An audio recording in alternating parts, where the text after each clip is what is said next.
行，牙齿露出来，整点脸再往左转一点点，再转有那个意思就行了，也是。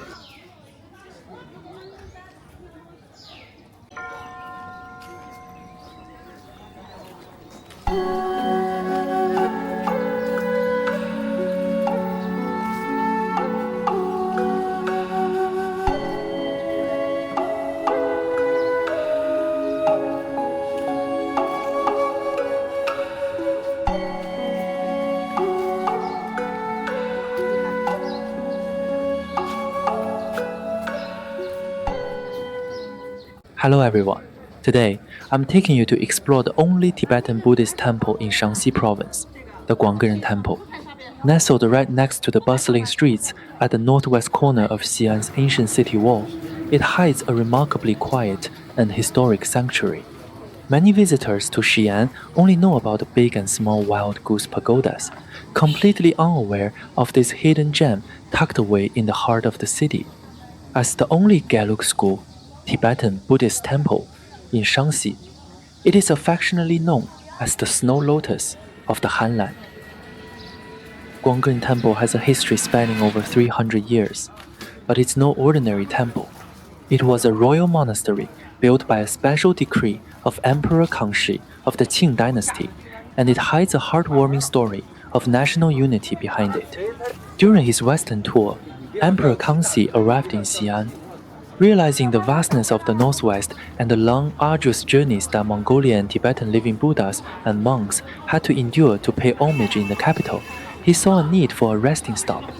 To ease their travels and to promote ethnic harmony and border stability, he commissioned the construction of this temple. He personally named it Guangren, which translates to broad benevolence, symbolizing the spreading of kindness and goodwill to all corners. The imperial plaque, inscribed with Xiyun Xiyin, compassionate clouds, shading the west, which still hangs in the temple today, was personally written by the emperor. It stands as the ultimate testament to this beautiful story of national unity. What many people don't know is that Guangren Temple is also the one and only main sanctuary for Queen Tara in the entire country. She is revered for bringing peace, smooth journeys, and gentle compassion. When you step inside, the atmosphere is completely different from other temples. Far from the noisy crowds, it offers a profound sense of tranquility. The ancient red walls and towering old trees stand in quiet elegance, while the prayer flags flutter in the breeze. Every gentle sway is a silent prayer and a blessing. Rows of prayer wheels are neatly aligned, and many visitors gently spin them with their hands, a tender interaction with this historic sanctuary. What makes this place truly unique is the seamless blend of traditional Chinese architecture, with its elegant upturned eaves, and the majestic white stupas and golden roofs of Tibetan style. It perfectly combines the delicate grace of Jiangnan with the sacred aura of the snow-capped plateau. The atmosphere here is simply breathtaking. Through 300 years of wind and rain, through the rise and fall of dynasties and the changing tides of time, the original heart of Guangren Temple has never wavered. During times of war, it was more than just a place of practice. It generously donated to save lives and comfort the people, silently guarding the peace of this land. Now, in an era of peace and prosperity, it has shed its royal aura. Unconcerned with the hustle and bustle, it remains hidden among the everyday streets, becoming a perfect sanctuary for ordinary people to unwind and find inner peace. When you visit today, basking in the warm sunshine, feeling the gentle breeze, and listening to the rustling leaves, you will instantly feel a profound sense of relaxation. It is truly a healing place for the soul.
越来都2000多万，老远。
Guangren Temple is far more than just an ancient monastery. It is a living memory of Xi'an. It holds within it 300 years of stories of national unity, as well as the unique gentleness and tranquility of this historic city. Anyone who has visited here will understand why it remains so humble, yet leaves an indelible mark on the heart. If you enjoyed this video, please take a moment to hit that like button. It means the world to me and is the greatest motivation for me to keep creating and exploring. Thank you so much for watching.